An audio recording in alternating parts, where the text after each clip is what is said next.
Pada usia 67 tahun, Haja Hetty Koes Endang akhirnya memecahkan kesunyian yang telah menyelubungi dirinya selama puluhan tahun. Sebuah keheningan yang tidak hanya mencerminkan ketenangan, tetapi juga menyimpan ribuan luka yang tidak terucap.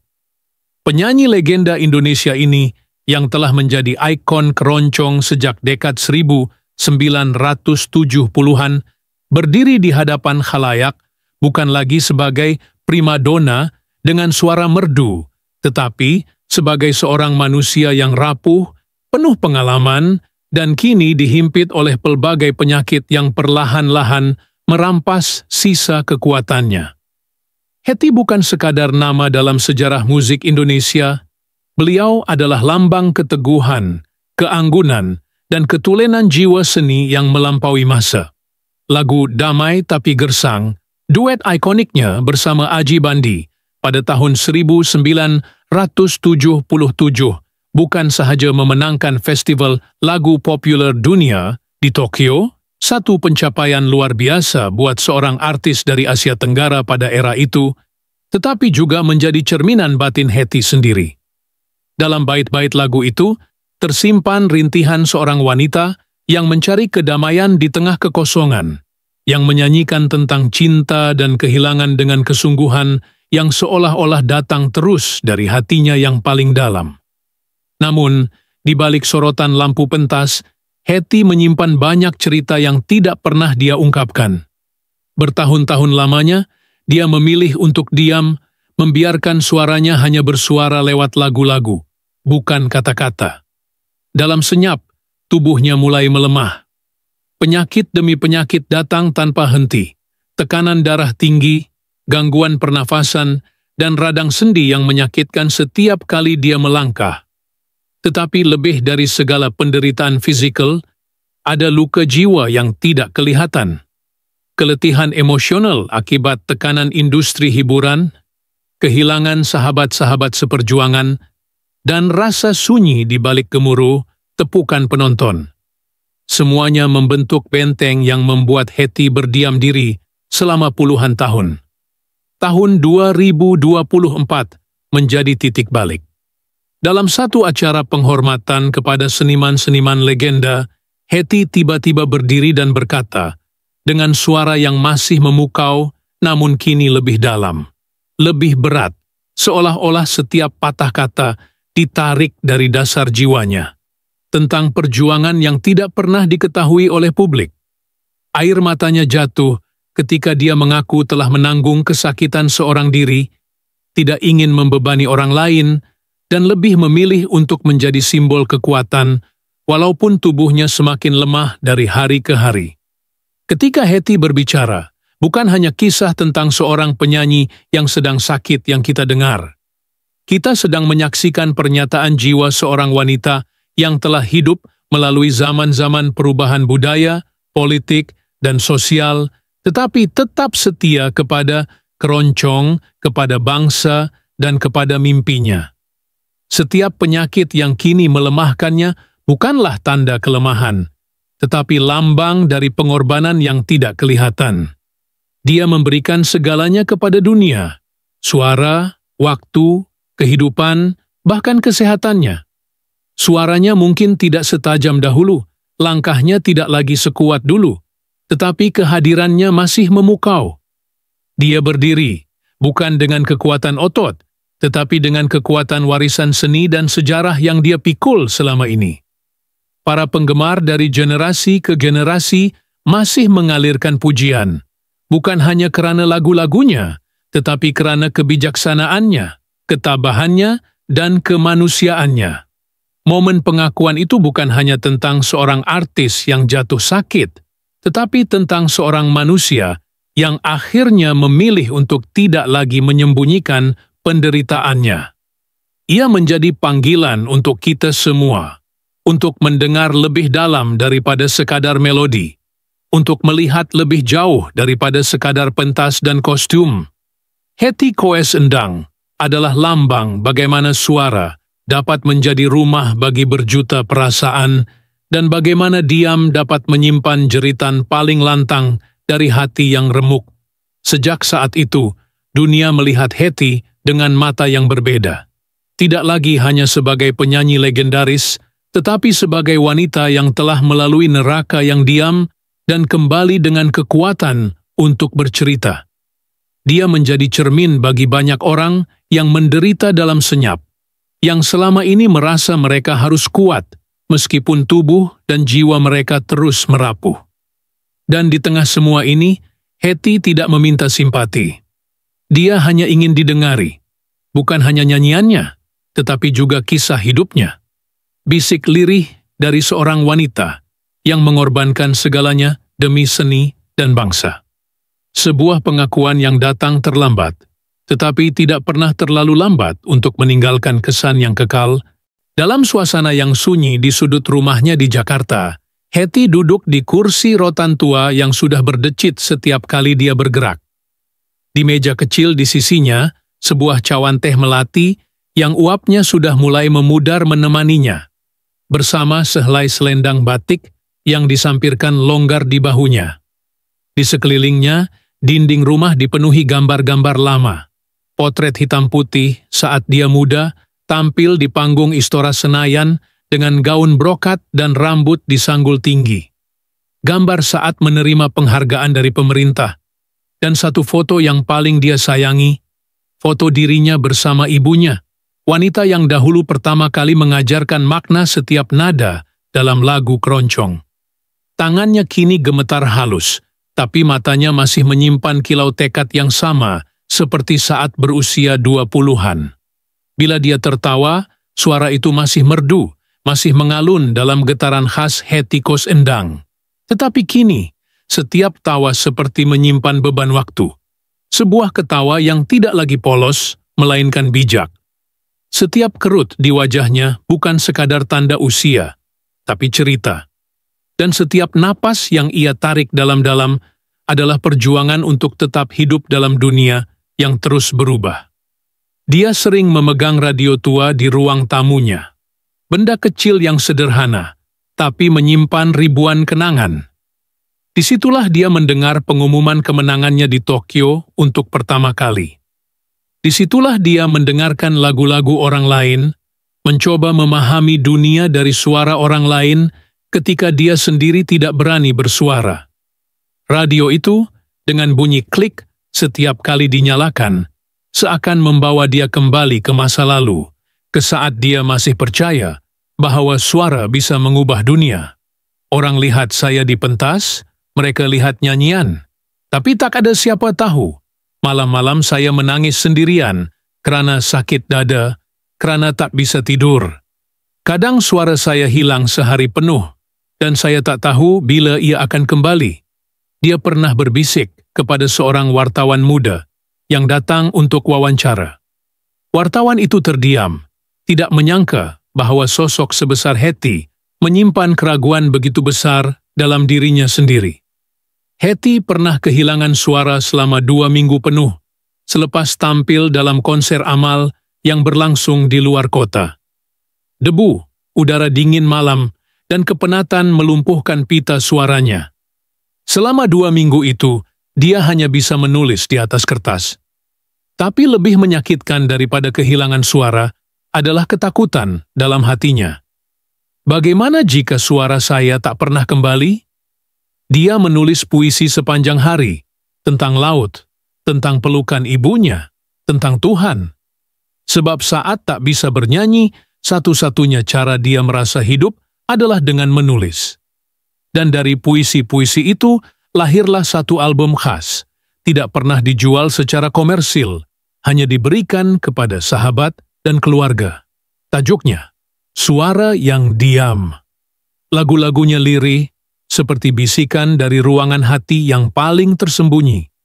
Dan orang-orang yang pernah mendengarnya berkata, itulah karya Hetty yang paling jujur. Kisah Hetty juga bukan hanya kisah tentang dirinya sendiri.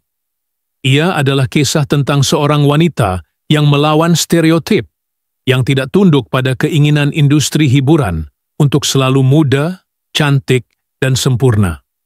Dia menua di depan publik, dengan anggun dan penuh harga diri.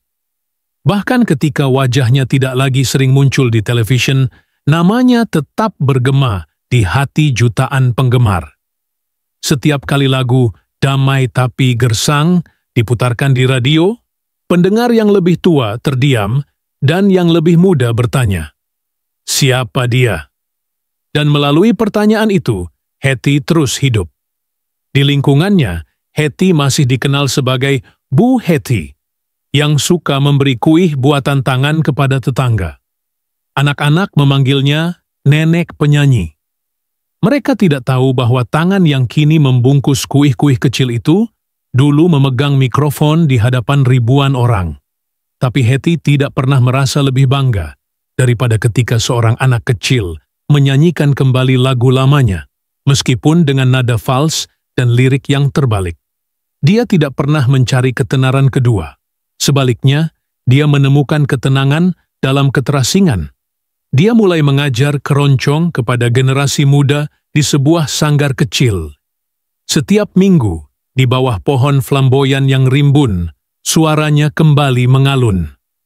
Para pelajar duduk bersila, mendengarkan dengan takjub. Dan Hetty, meskipun tubuhnya sering perlu disokong dengan tongkat, menyanyi seolah-olah dirinya kembali ke usia 25.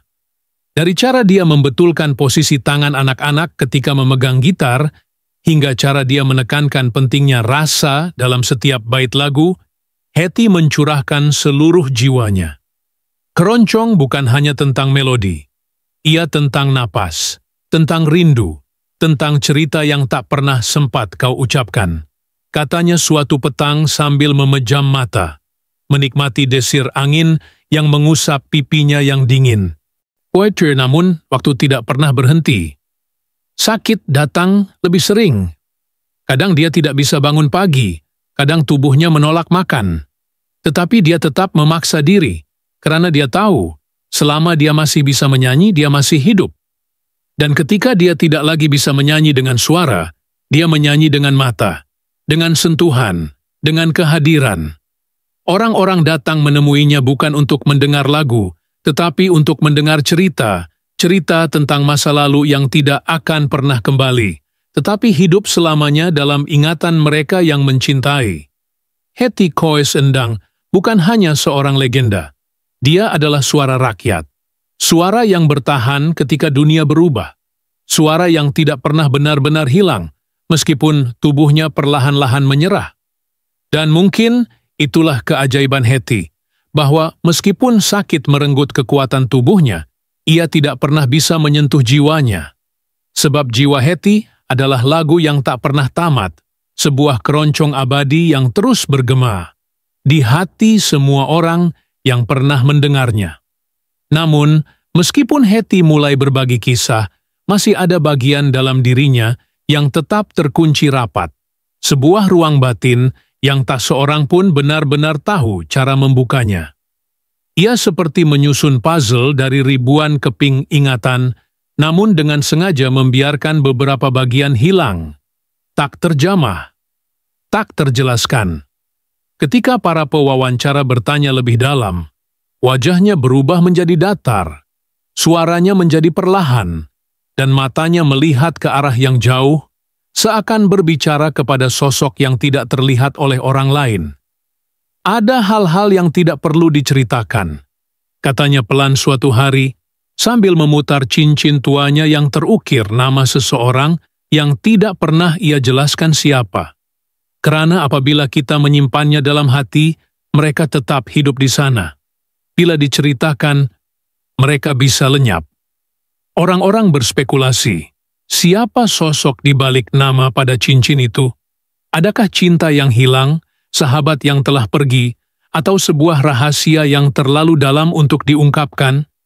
Bahkan keluarga terdekatnya pun tak pernah mendapatkan jawaban. Mereka hanya tahu bahwa setiap malam Jumat, Hetty akan duduk diam di serambi rumah, memegang sebuah buku kecil bersampul kulit coklat yang tak pernah dibuka di hadapan siapapun. Kadang dia menangis, kadang hanya tersenyum sendiri, tapi tak pernah berkata apa-apa. Buku itu, kata pembantunya, selalu diletakkan di bawah bantal sebelum tidur. Tidak ada yang tahu apa isinya. Ada yang mengatakan itu adalah kumpulan surat yang tidak pernah terkirim. Ada yang percaya itu adalah catatan mimpi-mimpinya selama bertahun-tahun. Tapi Hetty tidak pernah membenarkan atau membantah. Ia membiarkan rasa penasaran itu tumbuh dan menjalar, seolah menjadi bagian dari dirinya yang paling hakiki. Satu malam, seorang pemuda yang menjadi muridnya, Rafiq namanya, memberanikan diri bertanya tentang masa lalu Hetty yang tidak tercatat dalam buku-buku atau wawancara. Tentang tahun-tahun di mana Hetty menghilang dari dunia hiburan, tanpa jejak, tanpa penjelasan. Saat itu Hetty hanya tersenyum tipis dan menjawab, "Ada waktu dalam hidup saya, di mana suara saya bukan milik saya. Ia dipinjamkan kepada dunia lain, dunia yang tidak semua orang bisa lihat." Jawaban itu membuat Rafiq terdiam. Apakah Hetty sedang berbicara secara metaforis? Atau apakah dia pernah terlibat dalam sesuatu yang lebih besar, lebih kelam, atau bahkan lebih mistik? Cerita tentang masa-masa itu beredar dalam bisik-bisik, bahwa Hetty pernah tinggal bertahun-tahun di sebuah pesantren tua di Jawa Tengah. Menyendiri, tidak menyanyi, tidak berbicara. Bahwa ia pernah ditemukan tengah malam di tepi sungai, menyanyikan lagu keroncong sendirian, matanya kosong seperti tidak sadar diri. Tapi semua itu hanya cerita. Tidak ada yang bisa mengonfirmasi apa yang benar dan apa yang sekadar legenda. Bahkan dalam penampilannya yang terakhir di televisi, sebuah dokumentari eksklusif tentang perjalanan hidupnya, Hetty hanya menyentuh permukaan. Dia menunjukkan foto-foto lama, berbicara tentang musik, tentang semangat muda, tentang persahabatan dengan musisi lain, seperti Broery Marantika dan Titiek Puspa. Tapi ketika ditanya tentang periode kehilangan suara, dia hanya berkata, "Itu masa yang bukan milik saya hanya melewatinya." Wajahnya saat itu seperti sebuah lukisan klasik, indah, tenang, namun penuh rahasia. Seolah setiap senyum menyimpan duka, dan setiap duka diselimuti dengan kedewasaan yang tidak meminta simpati. Para penonton terpaku. Mereka ingin tahu lebih, tapi Hetty tahu kapan harus berhenti berbicara. Disitulah letak kekuatannya. Dalam diam, ia berbicara lebih banyak daripada siapapun. Dalam keengganannya untuk menjelaskan, ia menciptakan ruang bagi setiap orang untuk mengisi sendiri kisahnya. Dan disitulah Hetty benar-benar hidup, bukan hanya dalam kenyataan, tapi dalam imajinasi setiap pendengarnya. Satu hal yang semakin memperkuat misteri itu adalah surat-surat penggemar yang tetap datang setiap minggu. Ada yang berasal dari Surabaya, Makassar, bahkan hingga Amsterdam dan Tokyo. Beberapa ditulis oleh orang-orang tua yang mengenangnya dari zaman keemasan, tapi ada pula surat dari generasi muda yang mengaku bermimpi bertemu Hetty dalam tidur mereka, atau merasa terhubung dengannya meskipun belum pernah mendengar lagu-lagunya sebelumnya. Ada satu surat yang disimpan Hetty dalam bingkai kaca di kamarnya. Surat itu tidak memiliki nama pengirim. Tulisannya samar, seperti ditulis tergesa-gesa dengan tangan yang gemetar. Isi surat itu hanya satu kalimat. "Aku masih menunggumu di tempat kita terakhir menyanyi bersama." Tidak ada tanggal, tidak ada alamat. Tapi surat itu selalu dibersihkan dengan kain halus setiap hari Minggu. Ketika seorang jurnalis bertanya tentang surat itu, Hetty hanya menjawab singkat, "Itu dari masa lalu saya yang tak ingin saya lupakan." Atau ingat, kini, di usia 67 tahun, tubuhnya semakin ringkih. Tapi matanya tetap mengamati dunia dengan tenang. Setiap langkahnya pelan, tetapi bermakna.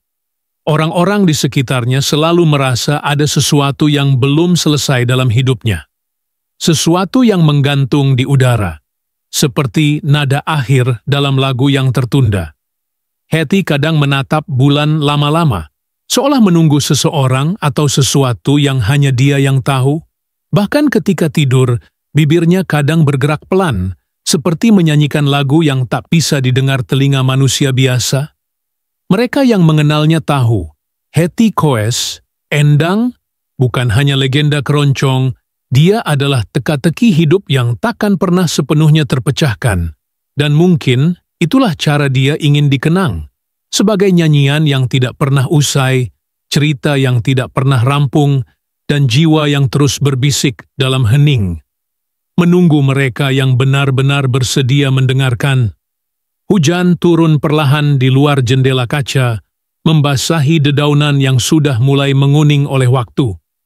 Di dalam kamar yang remang-remang cahaya lampu minyak tua, Hetty duduk bersandar di kursinya, selimut wol menutupi lutut yang semakin rapuh. Napasnya terdengar tenang, tapi ada kehampaan di sana.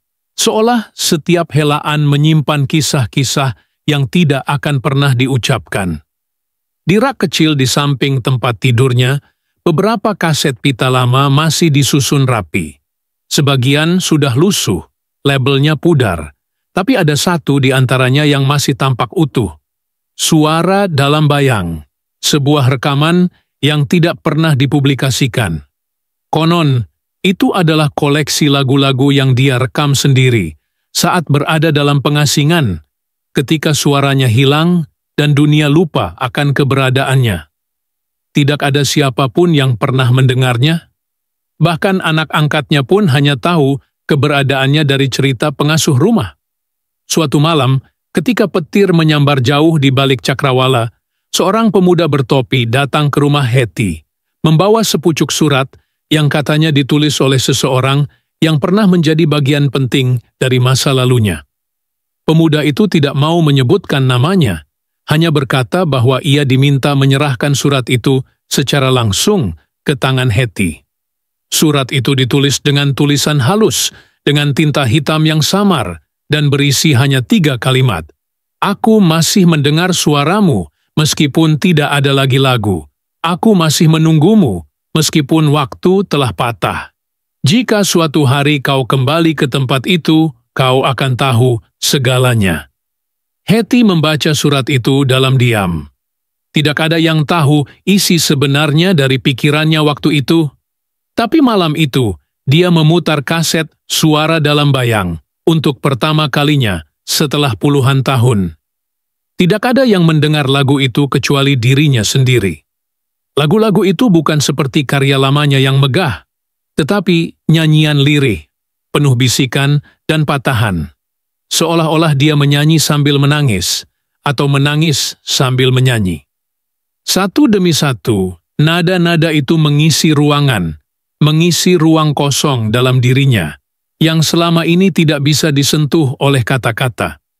Beberapa hari kemudian, Hetty mulai jarang terlihat.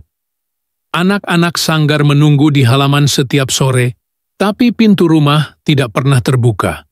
Orang-orang mulai bertanya-tanya. Ada yang mengatakan dia pergi ke tempat yang disebut dalam surat. Ada pula yang mengira dia kembali ke rumah lamanya di Bandung. Namun tidak ada yang benar-benar tahu. Suatu pagi, pintu rumah Hetty terbuka sendiri karena angin. Di dalam, rumah itu tertata rapi, seolah pemiliknya baru saja keluar sebentar dan akan kembali dalam waktu dekat. Di meja ruang tamu terdapat sebuah foto. Hetty mengenakan kebaya putih, berdiri di tengah panggung tua, dikelilingi lampu-lampu kecil yang menggantung dari langit-langit. Tapi anehnya, panggung itu tidak dikenali siapapun. Bukan Istora, bukan tim, bukan Balai Sarbini. Bahkan mereka yang mengenal semua tempat Hetty pernah tampil pun tidak bisa mengidentifikasi tempat itu. Dan yang lebih aneh lagi, pada pojok foto tertulis dengan tinta emas yang samar, untuk dia yang akan kembali ketika lagu terakhir belum selesai. Sejak itu, nama Hetty kembali menjadi perbincangan. Bukan karena konser atau penghargaan, tetapi karena kisahnya yang makin kabur, makin tak terjangkau. Para wartawan mencari jejaknya, tetapi tidak ada catatan keberangkatan. Tidak ada saksi yang melihat dia pergi. Tidak ada mobil, tidak ada koper. Hanya tanda-tanda kecil, kaset yang sudah tidak ada, kursi yang sedikit bergeser dari posisi biasa, dan jendela yang dibiarkan terbuka. Salah satu muridnya, Ayu, mengaku bahwa seminggu sebelum kepergiannya, Hetty memberinya sebuah buku kecil bersampul coklat. Tapi saat Ayu membukanya, semua halaman kosong. Tidak ada tulisan, tidak ada catatan. Hanya aroma bunga melati yang sangat samar di antara halaman-halaman kertas tua itu. Ayu menyimpan buku itu di lemari kayu, berharap suatu hari tulisan-tulisan itu akan muncul sendiri. Waktu berlalu. Rumah Hetty dibiarkan kosong. Beberapa orang mengaku melihat sosok perempuan berdiri di balkon malam hari, mengenakan kebaya putih, menatap ke kejauhan. Tapi ketika dipanggil, sosok itu menghilang. Beberapa lainnya bersumpah bahwa mereka mendengar suara nyanyian pelan dari dalam rumah, walau pintu dan jendela tertutup rapat. Lagu itu tidak dikenali siapapun, tapi memiliki keindahan yang menyayat hati. Seolah-olah lagu itu berasal dari masa lalu atau masa depan. Di kalangan musisi tua, Hetty kini menjadi legenda hidup yang lenyap di antara kenyataan dan dongeng. Mereka bercerita tentangnya dengan nada penuh hormat, tetapi dengan mata yang menyiratkan bahwa masih ada sesuatu yang belum mereka ungkap. Sesuatu yang lebih dalam dari lagu, lebih rumit dari biografi. Sebuah kebenaran yang barangkali terlalu halus untuk dituliskan. Hingga hari ini, tak ada yang tahu kemana Hetty Koes Endang pergi. Tidak ada pernyataan resmi, tidak ada kabar duka, tidak ada penutupan. Hanya lagu-lagu lama yang sesekali diputar di radio, menciptakan gema dari masa lalu yang tidak mau benar-benar pergi. Kadang, seseorang yang tidak sengaja menyalakan radio saat malam turun, mengaku mendengar suara yang tidak masuk daftar putar manapun. Suara perempuan menyanyi dengan nada sendu, dengan lirik yang belum pernah ditulis. Dan dalam setiap lirik itu, ada bayangan. Ada ruang kosong yang mengundang siapapun yang mendengarnya untuk bertanya. Apakah suara itu masih nyata? Ataukah itu hanya gema dari jiwa seorang seniman yang tidak pernah benar-benar menghilang? Atau mungkin Hetty hanya sedang menunggu saat yang tepat untuk menyelesaikan lagu yang belum selesai. Tapi hingga saat itu datang, jika datang, kita hanya bisa mendengarkan dalam diam, meraba-raba makna di antara bunyi dan bisu, dan membiarkan cerita Hetty mengalir seperti melodi malam yang tidak pernah benar-benar mencapai nada terakhir.